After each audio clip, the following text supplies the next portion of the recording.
দূর, এই গ্রামে থেকে আর কিচ্ছু হবে না। এখানে থাকলে কোনো উন্নতি আর করতে পারবো না। এই তো আমার বাবা ছিল, আমার বাবা কি করছে?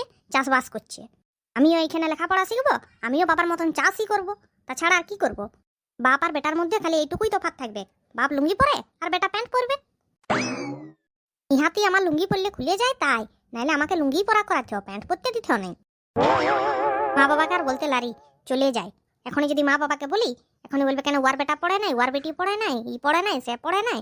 তারা যখন এখানে পড়তে পারছে, তুই কেন পড়তে পারবি না? তুই কি এমন হবি যে এখানে পড়তে পারবি নি? সব থেকে বড় কথা, আবার মাকে বললে মা কান্নাকাটি করবে। কান্নাকাটি করলে আমি আর যেতে পারবো না। না না, তার চেয়ে বরং চলেই যায়।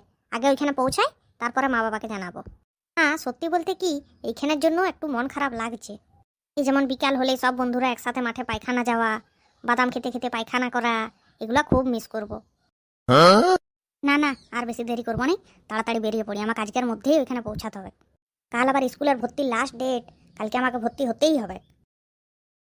মা বাবা, আমি চললাম। তোমাদেরকে না জানিয়ে আমি শহরে যাচ্ছি, আমাকে ক্ষমা করে দিবে। এই এই, হ্যালো হ্যালো, কে তুমি? হুটহাট করে ক্লাসের মধ্যে ঢুকে যাচ্ছ? নমস্কার স্যার, আমি এই স্কুলে ভর্তি হতে এসেছি। স্যার, দয়া করে আমাকে এই স্কুলে ভর্তি নেন, আমাকে ঘুরিয়ে দিবেন নাই? এটা যেন কোনো লেবার রুম পেয়েছে, যেমন লেবার পেন উঠেছে, আমাকে ভর্তি নেন বললেই ভর্তি নিয়ে নেবো। হ্যাঁ স্যার, আমাকে ভর্তি নেবেন নাই এই স্কুলে? বলবো, কিন্তু তার আগে কতকগুলা শর্ত আছে। আমাদের স্কুলের নিয়ম যদি তুমি মানো, তবেই তোমাকে ভর্তি নেবো। হ্যাঁ স্যার, বলুন না, আমি সব শর্ত মানতে রাজি আছি। আগে বলো, তোমার নাম কি? স্যার, আমার নাম প্রথম চুম। আমার নাম প্রথম চুমু। কোথা থেকে এসেছো? গ্রাম থেকে স্যার। তো বুঝলাম যে গ্রাম থেকে, কিন্তু গ্রামের নাম কি? গ্রামের তো কিছু একটা নাম আছে। গ্রামের নাম নুনু খাওয়া। তোমার নুনু আছে না ওইটাও খাওয়া? না স্যার, আমার নুনু কেন খেতে যাবে? গ্রামটার নাম নুনু খাওয়া। ও আচ্ছা আচ্ছা, ঠিক আছে, তোমার পরিচয় তো লিয়া হলো। এবার আমাদের স্কুলের শর্তগুলো শোনো। বলুন স্যার। প্রথম শর্ত, আমাদের এই স্কুলে পড়তে গেলে টাইমে স্কুল আসা চলবে না। ঠিক আছে স্যার, আপনার এই আদেশ আমি কোনো দিন অমান্য করব না, এটা আমি খুব ভালো পারি। আচ্ছা আচ্ছা, এবার দ্বিতীয় শর্তটা শুনো।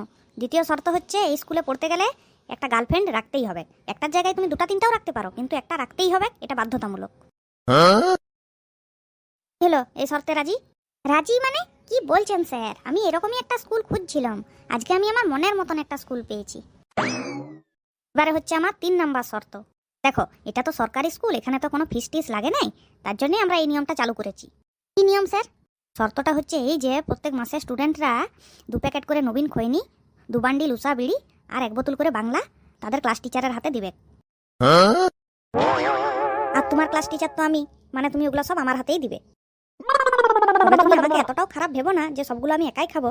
যদি তোমারও দরকার পড়ে তো বলবে, তোমাকেও এক টান করে দেবো। কি হলো, এই শর্তটা পছন্দ হয়নি? এই শর্তটা তো স্যার আরো ভালো। ঠিক আছে, তুমি যখন সব শর্ত মানতে রাজি, তখন তোমার এই স্কুলে অ্যাডমিশনও পাক্কা। তাহলে স্যার আমি কবে থেকে স্কুলে আসবো? কবে থেকে? আবার কাল থেকেই আসবে। তবে টাইমটা মনে রাখবে, কাল 10টার থেকে। 10টায় স্কুল মানে তুমি 10টাতেই আসবে এমন না, তুমি 11টাতেও আসতে পারো, 12টাতেও আসতে পারো, এমনকি ছুটির 5 মিনিট আগেও আসতে পারো। ঠিক আছে স্যার, আমি খুব খুশি। তাহলে চলি আজকে?